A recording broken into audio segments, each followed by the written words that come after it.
د ژوند لار. زما جانان مو څه کوي د زړه درمان مو څه کوي زما جانان مو څه کوي د زړه درمان مو څه کوي د مدینې کورونو نبی سلطان مو څه کوي د مدینې کورونو نبی سلطان مو څه کوي درته راغی مسافر د ټول جهان منور درته راغی مسافر د ټول جهان منور شوله مکې نه تنها له قریشو مرور. بسم الله الرحمن الرحيم. الحمد لله رب العالمين حمد الشاكرين. الصلاة والسلام على سيد الأنبياء والمرسلين سيدنا ونبينا وشفيعنا ومولانا محمد وعلى آله وأصحابه الطيبين الطاهرين. قدرمنو اوریدونکو د ژوند د لارې د خپرونې مینوالو، السلام علیکم ورحمة الله وبرکاته. ستاسو روغتیا او خوشحالي د پاک رب نه غواړم، په دې هیله چې د صحت او عافیت جامې پر تن ولرئ او خوشحالي مو په برخه وي.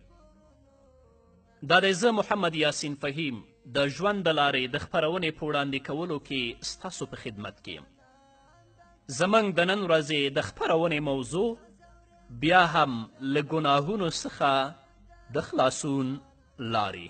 درنو اوریدونکو، د غوږونو ساتنه، لکه څرنګه چې له ناروا خبرو کولو ځان ساتئ، باید چې د هغې له اوریدلو هم ځان وساتئ، ځکه چې اوریدونکی له ویونکي سره شریک ګرځي.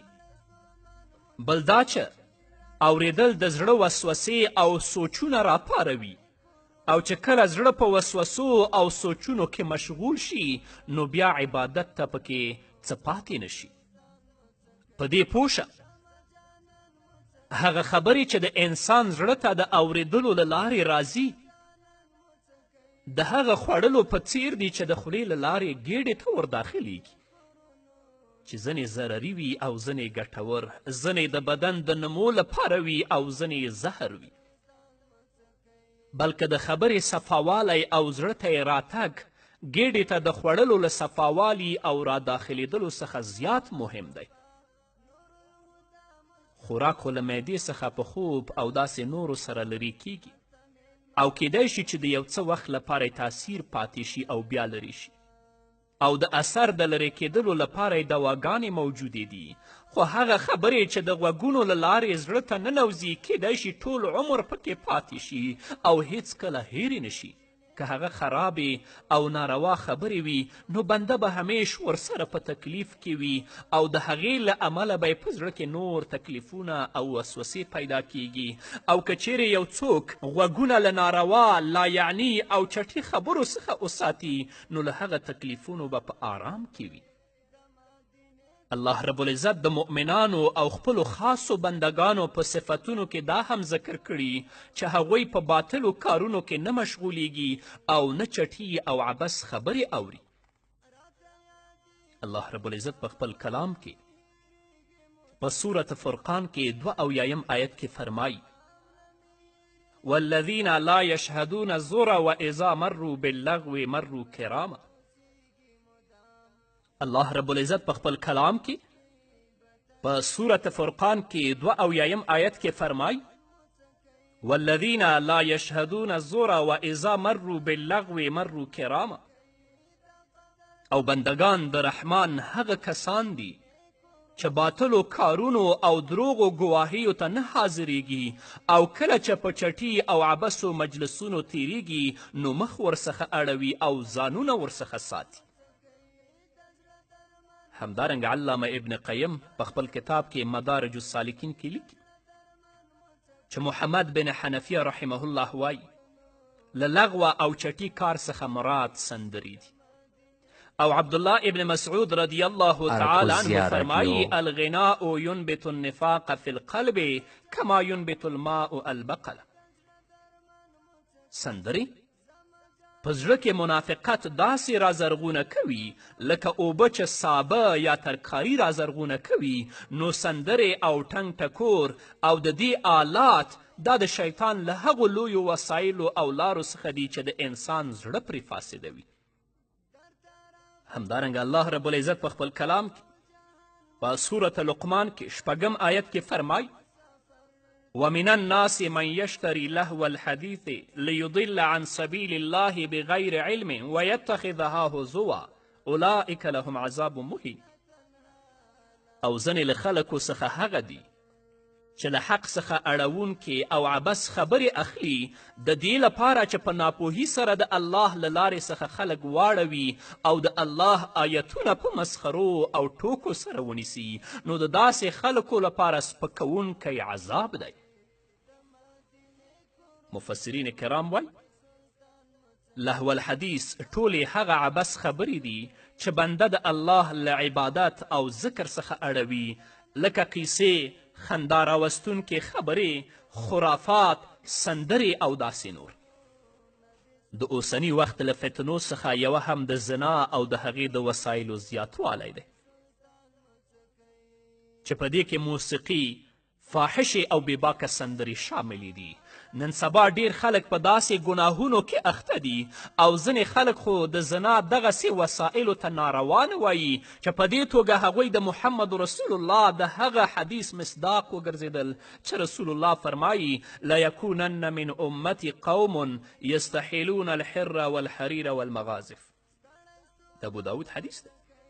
زما په امت کې به داسې خلک وي چې زنا، د وریښمینو جامې او د موسیقي آلات به حلال ګڼي. تاسې به کتابونه مطالعه کړي، ډیر په ویاړ سره د موسیقي په جواز باندې کتابونه لیکي. همدارنګه د بخاري حدیث دی، رسول الله صلی الله علیه وسلم فرمایي زما په امت کې به داسې قومونه وي چې زنا به حلاله ګڼي، د وریښمینو جامې به سړیو ته روا کوي، شراب او د ټنګ ټکور آلات به روا بولي. له دوی څخه به داسې خلک هم وي چې د یو اوچت غره په اړخ کې به میشت شي، د بیګا وخت کې به دوی ته خپله د ګډو او بیزو هغه رمه ورګرځي چې د سبا په وخت کې د شپونکي په واسطه څرولو ته وتلی وي. دغه مهال به یو فقیر سړی ورته د اړتیا پوره کولو لپاره راشي، نو دوی به ورته ووایي موږ ته سبا راشه، خو الله رب العزت به په همغه شپه کې تباه کړي چې سبا ته به پاتې نشي، او هغه غر او ودانۍ به هم پرې را وغورځوي او نور د دغسې عملونو والا خلک به تر ورځ د قیامته پورې بیزوګان او سرکوزي ګرځي. زینب بنت جحش رضی الله تعالی عنها فرمای، د بخاري حدیث دی چې یو مهال محمد رسول الله صلی الله علیه وسلم له خوب څخه په داسې حال کې را بیدار شو چې مخ مبارک سور اوښتی و. محمد رسول الله داسې وی لا اله الا الله، دا کلمه د تعجب یا افسوس په اساس وویله، او د لا اله الا الله نه یې وروسته ویلې ویل للعرب من شر قد اقترب. هلاکت او تباهي د عربو ته له داسې شر څخه چې نږدې شو. نن ورځ یاجوج او ماجوج له دیوال څخه په دې اندازه دیوال پرانیستلو. رسول الله غټه ګوته او ورپسې د تشهد ګوته سره حلقه کړه، داسې کړه چې دونه دیوال یې پرانیست. بیا وویل شو رسول الله ته آیا موږ به تباه کیږو په داسې حال کې چې زموږ ترمنځ به نیکان خلک موجود وي؟ انهلک وفینا الصالحون؟ قال نعم اذا کسر الخبز. رسول الله ورته وفرمیل هو چې کله چټلي یعنې زنا او د هغې اسباب زیات شي الله رب العزت به مو تباه کوي. نن ورځ بې حیایي خپل حد ته رسېدلې، نن ورځ بې پردګي خپل حد ته رسېدلې ده. څوک د الله نه نه ویریږي، څوک د قبر د عذاب نه نه ویریږي، څوک د جهنم نه نه ویریږي، څوک د هغې سختې ورځې د حساب او د کتاب نه نه ویریږي. خو مرګ ناګهان راتلونکی دی، هلته به د الله رب العزت حضور ته درېږي، بیا به رب العزت ته جواب نه لري، الله رب العزت به جهنم طرف ته روانوي. نو ګرانه وروره او درنې خورې، د دې پر ځای چې ته په خپلو غوږونو باندې ناروا اورې موسیقي اوري، دروغ اوري، غیبت اوري، فاسد سریالونه اوري او ګوري. راځه د الله کلام واوره، د علماو وعظ او نصیحت واوره، د محمد رسول الله سیرت او ویناوې واوره چې د آخرت په ورځ د الله په حضور کې مسئوله نه یې. ځکه الله رب العزت فرمایي ان السمع والبصر والفؤاد کل اولئک کان عنه مسئولا. د غوږونو، د سترګو او د زړه په هکله به الله رب العزت په آخرت کې پوښتنه کوي، د ټولو نه به پوښتنه کیږي. همدارنګه د نظر ساتنه، الله رب العزت په خپل کلام کې په سورة نور کې 10 آیت کې فرمایي قل للمؤمنین یغضوا من ابصارهم ویحفظوا فروجهم ذلک ازکا لهم ان الله خبیر بما یصنعون. ای پیغمبره مؤمنانو ته ووایه چې خپل نظرونه دې ښکته کړي او خپلې شرمګاوې دې وساتي. دغه کار د دوی لپاره پاکي او صفایي ده، بېشکه چې الله خبردار دی په هغو کارونو چې دوی یې کوي. امام غزالی رحمه الله په خپل کتاب کې منهاج العابدین الی الجنه په هغه کې لیکي چې د الله رب العزت په دې کلام کې 3 نقطې ذکر شوي دي. اول تأدیب، دویم تنبیه، دریم تهدید. تأدیب په دې قول سره قل للمؤمنین یغضوا من ابصارهم، گویا چې دا د بادار لخوا خپل غلام او خپل مرئی ته یو ادب ورکول کیږي، نو باید چې هغه یې واخلي. دویم تنبیه په دې قول سره ذالک ازکا لهم، د دې 2 معناګانې دي. لومړی دا چې دغه کار د دوی د زړونو پاکوونکی دی، ځکه د زکات لفظ په معنا د پاکوالي سره راځي او تسکیه پاکولو ته وایي. دویم دا چې دغه کار د دوی ښېګڼو او طاعتونو ته وده ورکوونکی دی چې زکات په اصل کې نمو او ودې ته ویل کیږي. نو دا تنبیه ورکړه چې په نظرونو ښکته کولو سره د زړه پاکوالی رامنځته کیږي، طاعتونه او ښېګڼې زیاتیږي. دریم تهدید په دې وینا سره دی ان الله خبیر بما یصنعون. او په بل آیت کې الله هم فرمایي چې د سورة غافر 19 آیت دی یعلم خائنة الاعین وما تخفي الصدور. هغه پوهیږي په خاینو سترګو او په هغه څه چې سینې یې پټوي. نو څوک چې د الله په وړاندې د حساب لپاره له ودرېدو څخه ویره لري، دغه وعید او تهدید ورته کافي دی. نو باید چې بنده د سترګو ساتنه وکړي، او که یو څوک په کتلو کې احتیاط نه کوي نو یا خو به حرامو ته کتل کیږي او یا بېمعنا او فضولو شیانو ته، او که قصدا حرامو نامحرمو ته وګوري نو په لویه ګناه کې به واقع شي.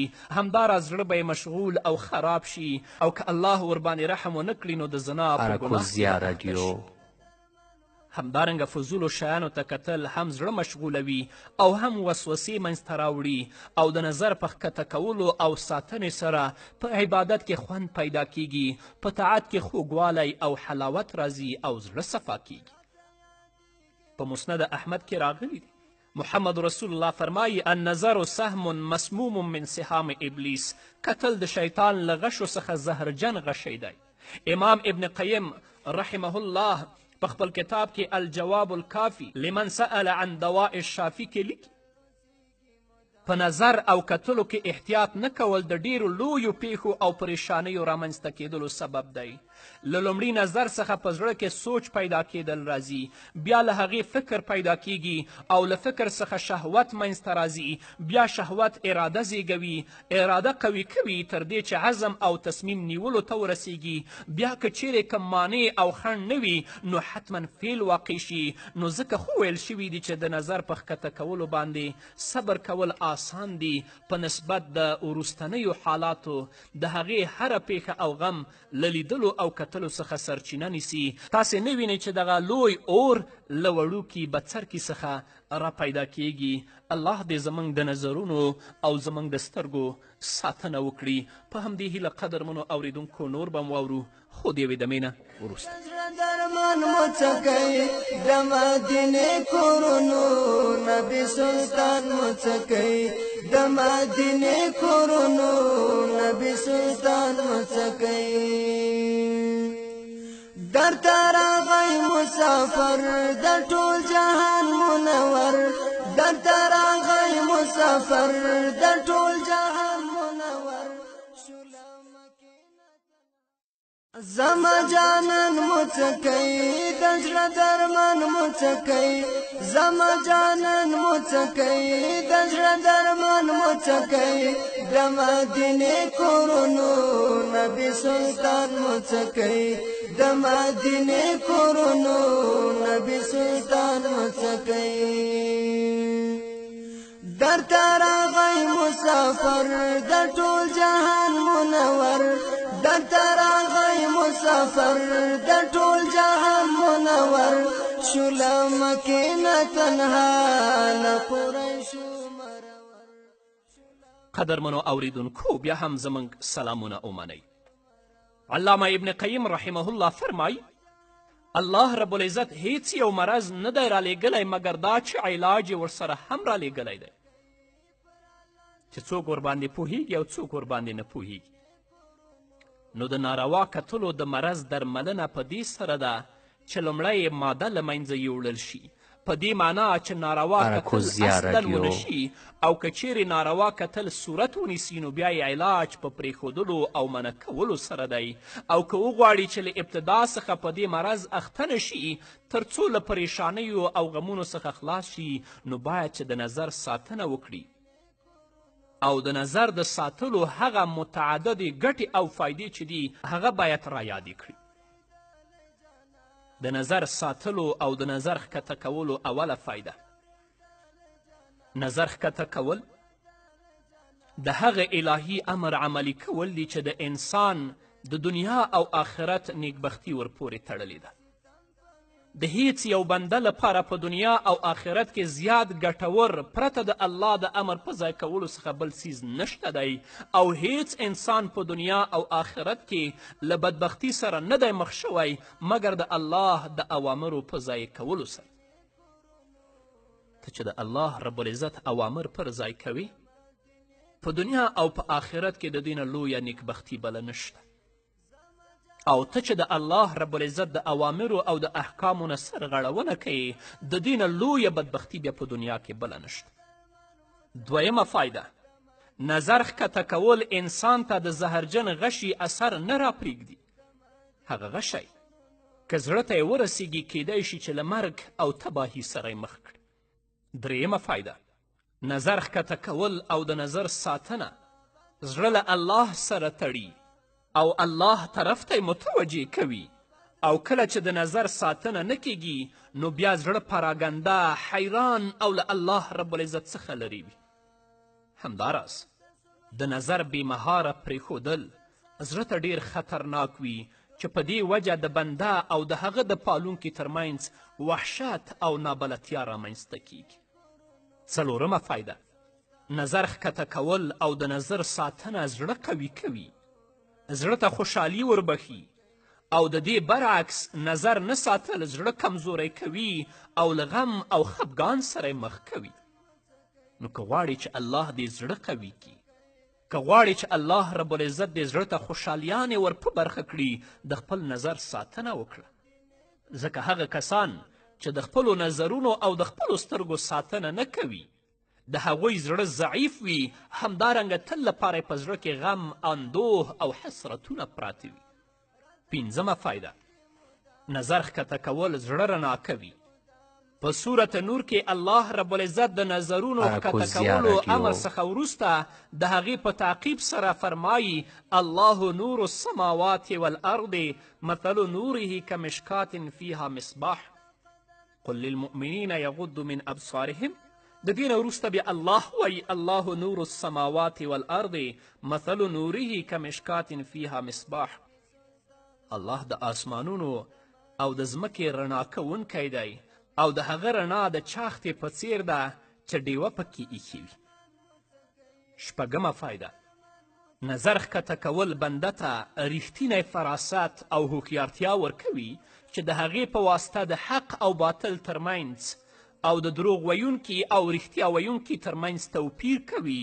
الله رب العزت بنده ته د هغه د عمل برابر د هغه له جنس څخه بدله ورکوي.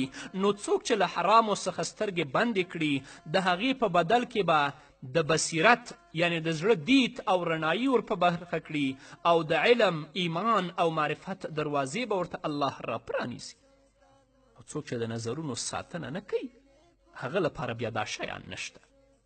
اووم، نظر ښکته کول زړه ته ثبات، زړه ته شجاعت، زړه ته قوت وربخي چې په دې توګه بنده د مرستې، دلیل، زور او توانایی لرونکی شي او پر دښمنانو غلبه پیدا کړي. لکه څنګه چې په یو اثر کې راغلی دي څوک چې د خپل هوس مخالفت کوي شیطان یې له سوري څخه ویریږي، اما څوک چې د خپل هوس مخالفت نه کوي او د خپل نظرونو ساتنه نه کوي په هغه باندې د شیطان جال راخپور وي چې تل لپاره یې په بدبختیو، فساد، بېحیاییو او په فحاشیو کې ورګزاري.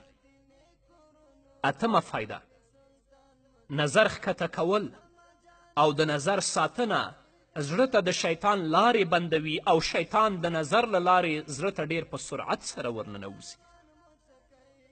که تا د خپلو سترګو ساتنه وکړه، په خپلو سترګو د ناروا او نامحرمو ته ونه کتل، الله رب العزت به د شیطان لارې بندې کړي. هیڅکله به هغه تا دوکه نه کړي، هیڅکله به دې د الله له لارې نه منحرف نه کړي. که خدای مه کړه د نظر ساتنه دې نه کوله، خپلې سترګې دې بېمهاره پریښې وي، په هغې دې حرام او ناروا کتل، نو تا شیطان لپاره دروازه پرانیستله، او چې شیطان لپاره دې دروازه پرانیستله نو بیا به دې د هلاکت او د بدبختیو کندو ته ورګزاروي. کله به هم تا پرې نږدي چې د اسلام مقدس دین په مستقیمه لار باندې روان شي یا د الله رب العزت په اوامرو او د الله رب العزت په احکامو باندې عمل وکړي. نهمه فایده، نظر ښکته کول د بنده په مصالحو او ګټو کې فکر کولو ته زړه فارغوي. لسمه فایده، د سترګې او زړه ترمنځ یو سوری او لاره موجوده ده چې له هغې څخه یو بل ته تلل راتلل کیږي. که زړه خراب وي نو نظر خرابیږي، او که نظر خراب شي زړه ته خرابوالی راځي، او که زړه سم وي نظر سم شي، او که نظر سم شي نو زړه ته یې سموالی ورشي. نو الله رب العزت دې زموږ د بدن د ټولو غړو ساتنه وکړي، په ځانګړې توګه د سترګو چې څو الله رب العزت موږ ته کامیابي د دنیا او د آخرت را په برخه کړي. په همدې هیله قدرمنو اوریدونکو، دا وه زموږ د نن ورځې خپرونه چې ستاسو درانه حضور ته وړاندې شوه. تر بلې خپرونې پورې چې زه بیا هم ستاسې درانه حضور ته راځم، تاسو ټول په لوی او بخښونکي الله سپارم. پاتې ژوند مو نیکمرغه، ښاد، بریالي او کامیاب اوسئ. سردار جهان مڅکئ پر الله ګران مڅکئ، سردار جهان مڅکئ پر الله ګران مڅکئ، د مدینې کورونو نبی سلطان مڅکئ، د مدینې کورونو نبی سلطان مڅکئ، زما جانان مڅکئ د زړه درمان مڅکئ، زما جانان مڅکئ د زړه درمان مڅکئ، د مدینې کورونو نبی سلطان مڅکئ، د مدینې کورونو نبی سلطان مڅکئ. دا زورېدل جانان، دا کړېدل جانان، دا زورېدل جانان، دا کړېدل جانان، چې داسې تم په وینو د رنګېدل جانان، چې داسې تم په وینو د رنګېدل جانان. ستړی ستومان مڅکئ ویاړ د اسمان مڅکئ، ستړی ستومان مڅکئ ویاړ د اسمان مڅکئ، د مدینې کورونو نبی سلطان مڅکئ، د مدینې کورونو نبی سلطان مڅکئ، زما جانان مڅکئ د زړه درمان مڅکئ، زما جانان مڅکئ د زړه درمان مڅکئ، د مدینې کورونو نبی سلطان مڅکئ، د مدینې کورونو نبی سلطان مڅکئ.